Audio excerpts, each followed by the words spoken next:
Olá, tudo bem? Seja muito bem-vindo. Eu me chamo Rodrigo Bastos Monteiro. Nesse canal sempre trago vídeos relacionados ao mercado financeiro, empresas e gestão.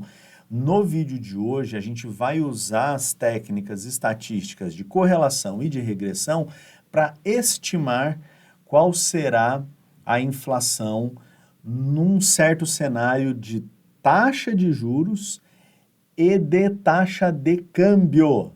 Então, um vídeo bem interessante, muito prático, técnico, que você vai conseguir tirar uma série de informações a partir desse vídeo aqui. Vem comigo, tá? Bom, a primeira coisa que eu fiz é selecionei dados. Eu vou te explicar o passo a passo que eu fiz, porque no final da história, quando a gente chegar no final do vídeo, eu tenho que te mostrar, digamos assim, o modelo de previsão. Então, o que eu fiz, vou te mostrar certinho aqui, tá? O que eu fiz foi fazer média acumulada para alguns dados. Então, eu tenho média acumulada do IGPM para 12 meses. Então, num certo mês, a gente começou, a amostra começa em janeiro de 2000. Então, para um certo mês, eu peguei a média acumulada do IGPM dos 12 meses anteriores, tá certo? Então, em janeiro de 2000, o IGPM acumulado para aquele mês era de 20,10, e assim o IPCA, assim a Selic, tá? Fiz essas médias acumuladas dos últimos 12 meses, né? Então é um percentual ao mês, mas acumulado para 12 meses. E aí fiz alguns deslocamentos, porque eu fiz uma espécie de comparação. Por exemplo, a Selic não do presente, quanto que era a Selic de um ano atrás em relação àquele mês de referência. Então, por exemplo, hoje que eu estou gravando esse vídeo, março de 2021, então quanto que era a Selic vigente em março de 2020, tá? Assim, quanto que era a Selic vigente há um trimestre atrás, há um semestre atrás, assim também como era a Petax. A Petax é a média ponderada de negociações com o dólar comercial, aqui no caso o dólar de compra, e ela é calculada pelo Bacen, tá? E ela é divulgada diariamente. Só que o Bacen também divulga o mensal. Então eu peguei o mensal e fiz a média dos últimos 12 meses. Então o que eu tenho aqui? Eu tenho a Petax média mensal, mas essa média ponderada para 12 meses ainda, né? Então a gente... Ponderada não, média aritmética para 12 meses dos 12 meses anteriores. Então, a Petax dos 12 meses, feito a média dela. E aí também o mesmo deslocamento temporal. A Petax desse mês, só que no ano passado, a Petax de 3 meses do trimestre passado e a Petax do ano passado, do semestre passado, certo? Aí, isso começando em janeiro de 2000 até dezembro de 2020. Até janeiro de 2021, para ser mais preciso, que são os dados que eu tenho disponíveis. Aí eu fiz isso, eu já te explico as questões das correlações aqui e tal. Aí eu fiz a mesma coisa, só que tirando os períodos, fazendo um período menor, de 2010 a 2020, né? O primeiro período foi de 2000 a 2020, o segundo período de 2010 a 2020 e o terceiro período de 2015 a 2020. Então eu tenho uma base de dados aqui com 30 variáveis, para falar a verdade, né? Deixa eu ver. Exatamente, né? Para cada um desses períodos eu tenho essas 10 variáveis, duas de inflação com IPCA e GPM, 4 de Selic, já explicadas, deslocadas no tempo, e 4 de dólar, com a Petax também, com deslocamentos no tempo. Então eu tenho 10 variáveis para cada unidade de período. E aí o que eu fiz? O primeiro passo foi fazer as correlações. O que é uma correlação? Uma correlação é você pega esses dados na amostra aqui, né? Então vamos mostrar uma lá. Eu pego esse dado na amostra aqui e eu quero ver quanto que esses dados se movimentam de maneira, se eles têm movimentação similar, digamos assim, né? Se quando um sobe, o outro sobe, se quando um desce, o outro desce, ou ao contrário, né? Quando um sobe, o outro desce, quando um desce, o outro sobe, eles também teriam correlação nesse caso, só que aí negativa. Então, por exemplo, aqui no Excel a gente pode fazer assim, né? Correlação né? Correlação, e aí eu posso fazer a correlação entre as matrizes, né? Então, eu posso fazer correlação entre IGPM com, vamos pegar aqui, Selic. Posso fazer isso, né? Com a Selic aqui, ó. Posso fazer a correlação entre esses dois e Enter. Aí vai me dar um dado, né? A correlação entre o IGPM e o IGPM acumulado de 12 meses, mensalmente acumulado. E a Selic acumulada de 12 meses, mensalmente acumulado, é uma correlação de menos 0,33. Ou seja, ele tem um movimento ao contrário num pouquinho ali. Maravilha. Então, se eu for buscar aqui, né? Isso aqui eu fiz para o 15 a 20. Então, se eu for buscar lá para o 15 a 20, a correlação entre o IGPM e a Selic acumulada, eu vou encontrar a mesma situação lá, ó, menos 331, né? Aqui, opa, cadê? Aqui, menos 33 alguma coisa, é que aqui só está com menos casas decimais, né? Se eu diminuir, ó, ele vai mostrar menos 331. Tudo bem? Então, essa correlação foi feita aqui. Essa correlação, na realidade, é até a mais forte, eu já te explico. Então, eu fiz a correlação para todas essas variáveis, né? Então, IGPM em correlação com IPCA está aqui, Selic né, para o IGPM, todos estão aqui, né, nessa coluna 1. Então, correlação do IGPM com o IPCA, com a Selic, com a Petax, com todos esses. Maravilha. E aí fiz a correlação também para os períodos menores. Então, só para você ter uma ideia, né? Eu fiz para 254 meses entre 2000 e 2020. Pode ter entrado lá um mês antes de 2000, talvez dezembro de 99, não tenho certeza. Vamos ver. Isso não vem ao caso, né? E entrou janeiro de 2021. Então, dão 254 meses consecutivos nesse período. Também fiz de 2010 a 2020, 133 meses consecutivos, e de 2015 a 2020, 73 meses consecutivos. Fiz a correlação entre eles, porque o que eu queria olhar? Eu queria olhar qual deles andava mais próximo um do outro, qual deles tinha um movimento mais forte, porque aqui a correlação ela vai de menos 1 até mais 1. Quanto mais próximo desses extremos, mais próximos de menos 1, mais próximo de mais 1, quanto mais próximo desses extremos, significa que mais há correlação. Ou seja, mais há um compartilhamento, uma associação entre os movimentos. Digamos que fosse mais 1. Sobe, quando um sobe, o outro sobe na mesma proporção. Quando desce, desce na mesma proporção. Eles são exatamente juntos. E o contrário também é verdadeiro, né?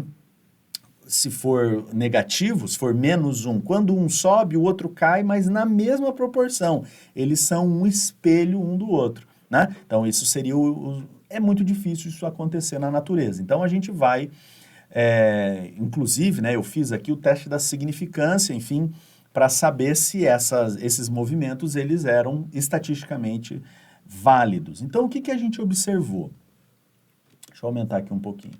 O que a gente observou? A gente observou que eles têm uma série de correlações positivas, eu não fiz correlações espúrias, né?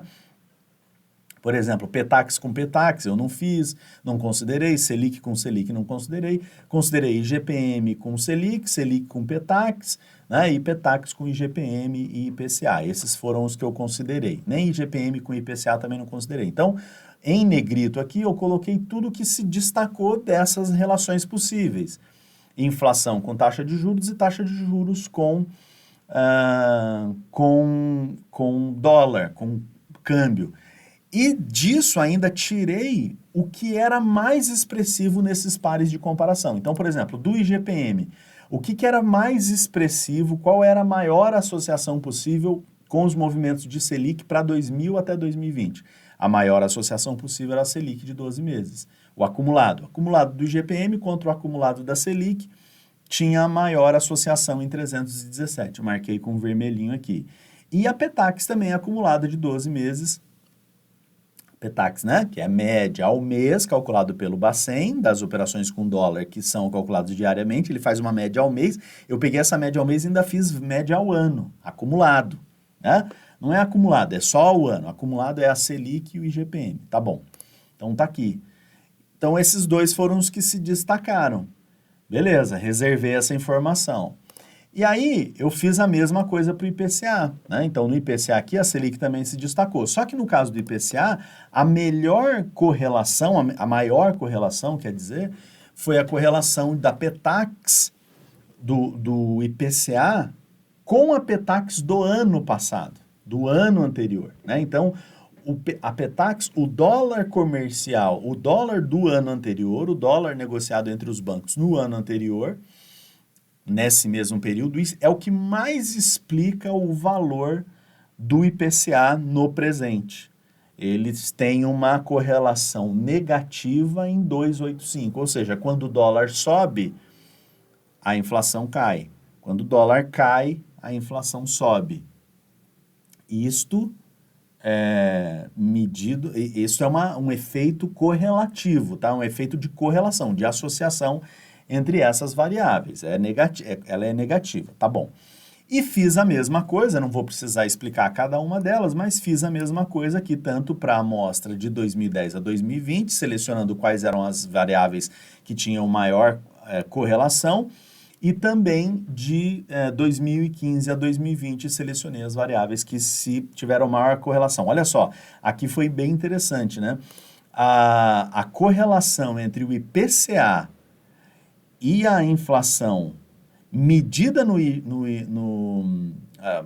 a correlação do IPCA com a Petax de um ano anterior foi a que teve a maior força de todos eles, mostrando que quando o dólar sobe, a inflação cai, e aí é o contrário, né? Quando o dólar cai, a inflação sobe, ou aí tendo uma associação entre eles. Não necessariamente tem essa correlação, essa direção, mas tem essa associação.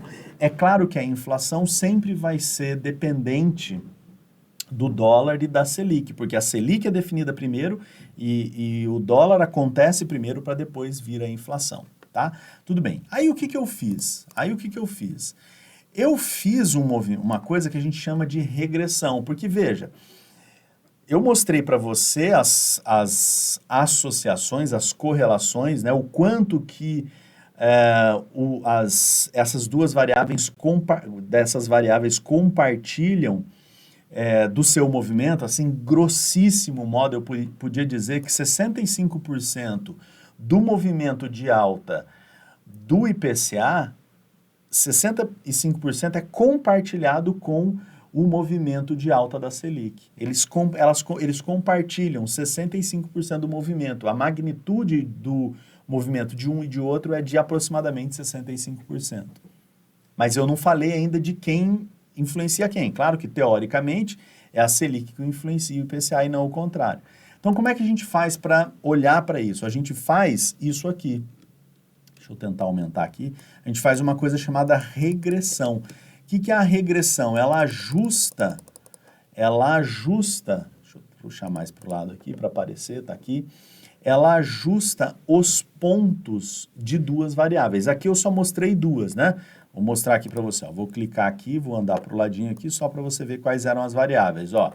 Eu fiz o IPCA como sendo a variável independente, a variável que está no eixo Y, né? Na realidade é a variável Petax, a variável do dólar, contra a variável IPCA que está no eixo Y, ou seja, para um certo dólar, para uma certa Petax, qual é a inflação correspondente quando é medida pelo IPCA?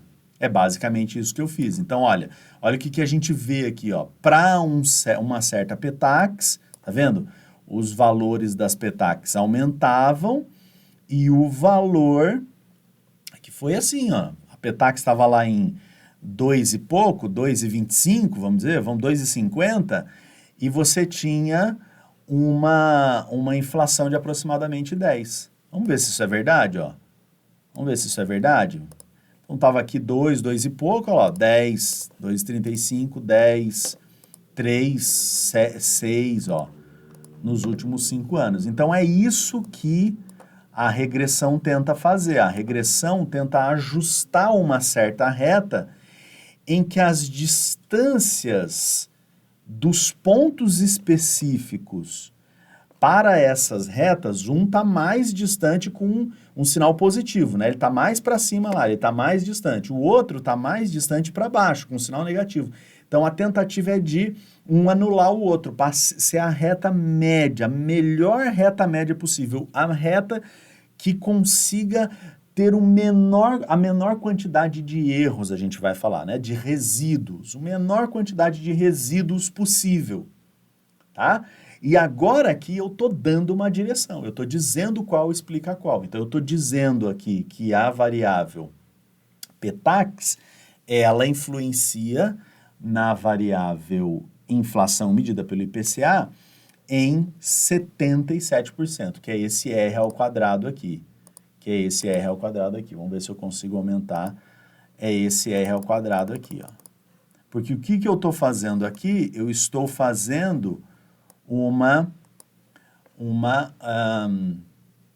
observação da equação da reta.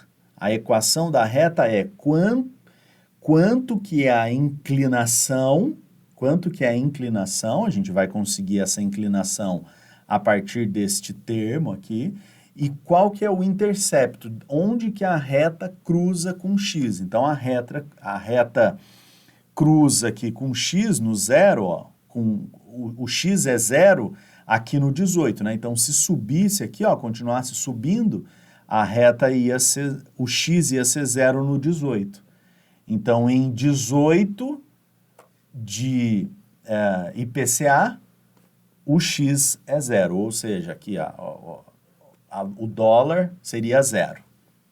Se o dólar for zero, a inflação vai a 18. Basicamente é isso que está dizendo aqui. Tudo bem? É isso que está aqui. E aí, a gente tem o 18 e aí a gente tem o ângulo da reta, né? No caso aqui, ele é negativo, então significa que a reta sai do x em 18 e ela vai caindo.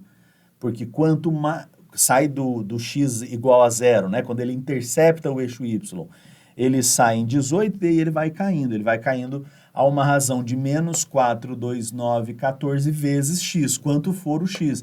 Então, eu podia pegar aqui, por exemplo, nesse ponto 2,5, qual que é o melhor ponto que explica esse 2,5 aqui na reta, no y, né? Eu podia fazer igual a menos 4,2, né? Vou abrir um parênteses aqui só para você entender.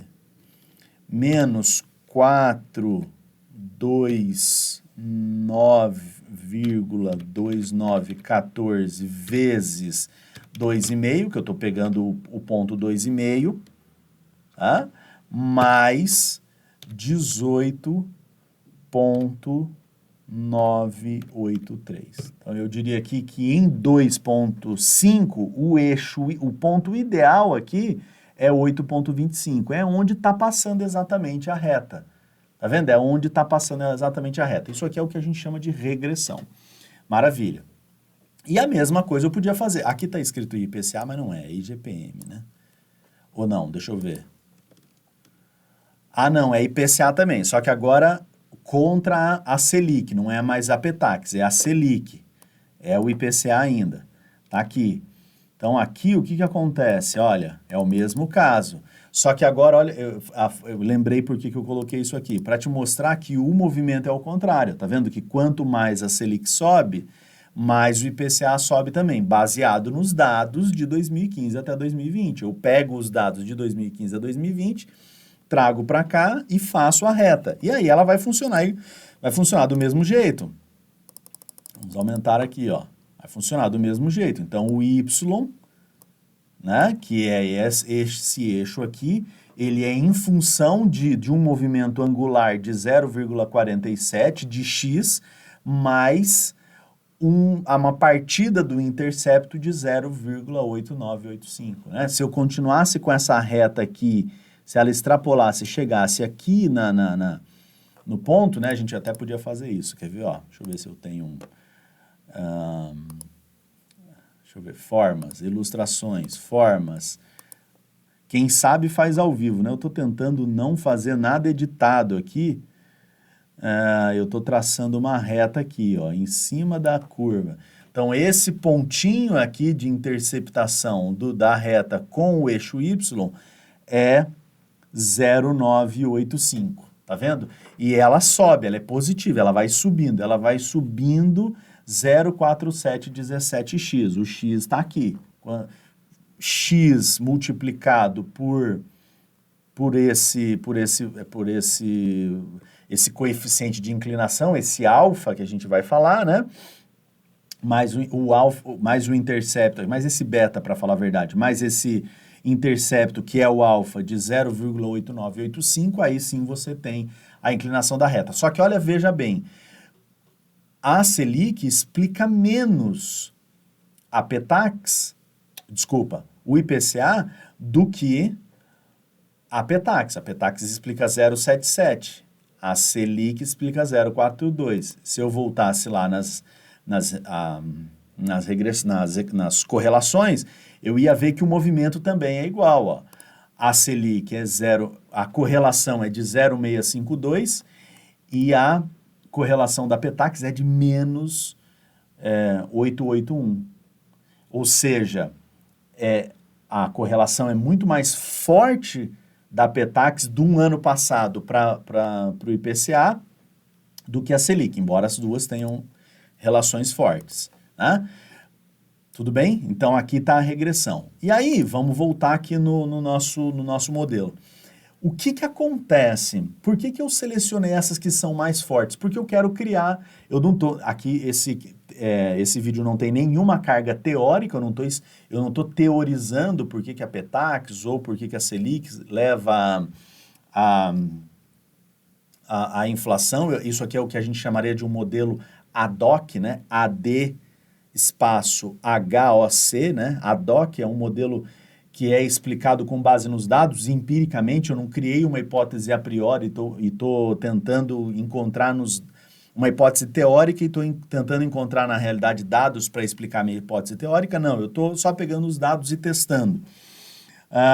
Então, para fazer isso, eu olhei nas tabelas de correlação quais eram as variáveis que mais se correlacionavam com a inflação medida pelo IPCA e GPM e rodei modelos de regressão. Não agora mais com uma variável como essa, porque esse modelo de regressão aqui eu consigo no próprio Excel, né? Eu fiz o gráfico de dispersão, pedi para o gráfico de dispersão, né? Só para você entender, né? Eu usei esse gráfico aqui, que é o gráfico de dispersão.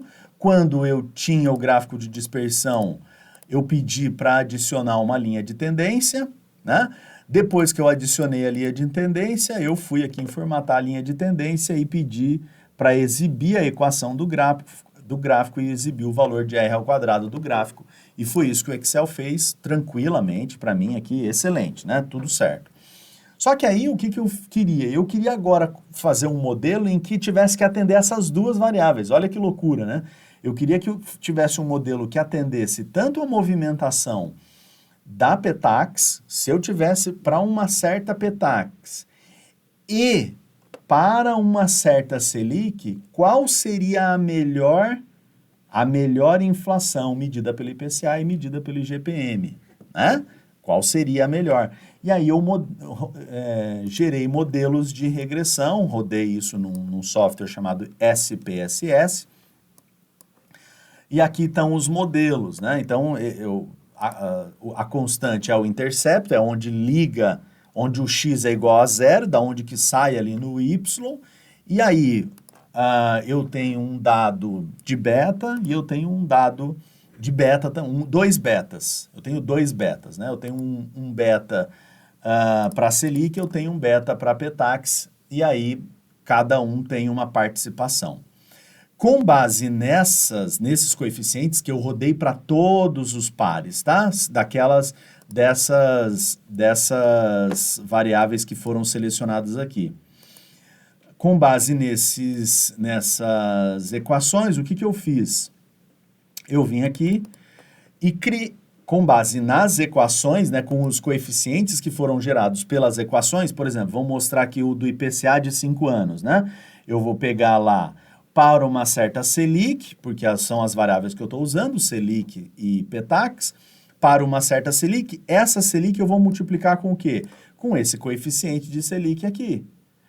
E a Petax eu vou multiplicar pelo quê? Né? A Petax eu vou multiplicar pelo quê? A Petax está lá, né, em U2. Eu vou multiplicar pelo quê? Pelo D7, né? Pelo que está aqui na Petax, D7. E eu vou somar isso ao constante. Eu desprezei os erros, embora esse software traga os erros, eu desprezei os erros aqui nessa estimativa. Porque eu só estou interessado enquanto eu estou escrevendo aqui, eu parei para fazer uma graça. Então, o que eu fiz aqui, né? Eu vou deixar só com 2 casas decimais, mas você entendeu, eu fiz isso para cada um dos modelos. Eu fiz isso para a minha base de 5 anos, de 2015 a 2020. Eu fiz isso rodando com a minha base de dados de 2010 até 2020 e fiz isso rodando para a minha base de dados do século 21 inteiro, até agora, né? Para a gente saber, com uma certa Selic, que IPCA que eu teria. Com um certo Petax, que IPCA que eu teria, ou seja, com um certo dólar, que IPCA que eu teria, e a mesma coisa também se aplica ao IGPM, né? Ou seja, com um certo IGPM, com uma certa Selic e uma certa Petax, esses dois sendo as minhas variáveis do eixo X, com essas variáveis, qual seria a minha variável do eixo Y, né? Ou seja, qual seria a minha inflação medida aqui, no caso, pelo IPCA e pelo IGPM. E aí eu cheguei numa constatação interessantíssima. A constatação eu vou deixar até isso como sendo o título do vídeo: aumentar a taxa de juros não mexe na inflação. Não, esse título ficou ruim. O que é importante para a inflação é o dólar. Também não ficou, eu não sei qual que vai ser o meu título desse vídeo. Mas olha só, se a gente colocar aqui, por exemplo, um dólar de R$4, a inflação pelo IPCA cai com os dados do século 21 inteiro. E também com os dados dos últimos 10 anos e com os dados dos últimos 5 anos. Uma Petax, por exemplo, os dólares de 5, nossa, vai ter uma deflação no ano que vem, no IPCA. Só que o IGPM vai na lua. O IGPM ele sobe com a Petax mais alta e o IGPM cai com a Petax mais baixa, né? Então, se a gente tivesse um dólar, por exemplo, a R$2, o IGPM ia cair. Só que o IPCA ia subir demais. Então, se você tem um dólar muito baixo, você ia começar a ter inflação interna. Eu não estou explicando teoricamente. Que fique claro, eu falei que é um ad hoc, é sem teoria. Eu estou apenas testando o que está acontecendo com os dados aqui, tá? Para você fazer isso aqui sério na academia, você teria que criar um modelo, analisar as variáveis desse modelo antes de coletar os dados, entender como é que elas provavelmente se comportariam e explicar como elas provavelmente se comportariam, criar uma teoria e aí você testar com os dados, tá? Não é o que eu estou fazendo aqui, eu estou fazendo ad hoc, como eu já disse. Tá bom, se a Petax for 2, para o IGPM é bom, só que para o IPCA é péssimo. Então, a gente já pode saber que não vai ser IPCA de Petax de 2, né? O dólar não vai voltar para 2, talvez ele vai ficar em 5. E a Selic não muda muito, ó. A Selic é interessante, ela pode ir para 5, para 6, olha só, ela tem pouco impacto, para 9, 8, 10, ela tem pouco impacto nesse modelo aqui, com esses dados que são reais. Dessa maneira, como eu fiz, explicando aqui certinho, ela não tem impacto, a Selic não impacta. Então, o certo seria deixar a Selic em 2 e deixar, por exemplo, a Petax ao redor de 4 ou ao redor de 3. Esse seria o mundo ideal, porque aí você ia ter, né, vamos pôr aqui em 4, você ia ter uma inflação controlada, não sei como, tudo bem, mas um dólar de 4 e uma Selic de 2, você ia ter um IPCA provavelmente de 1,25, uma inflação super baixa, menos a inflação medida pelo IGPM. Provavelmente os preços dos imóveis, os preços de imóveis principalmente, iam voar, né? Talvez seja isso. As pessoas agora fazendo uma explicação ad hoc também. Provavelmente com uma taxa Selic baixa e com uma Petax baixa, a galera ia começar a comprar imóveis. A indústria ia girar, a indústria imobiliária girando, você ia ter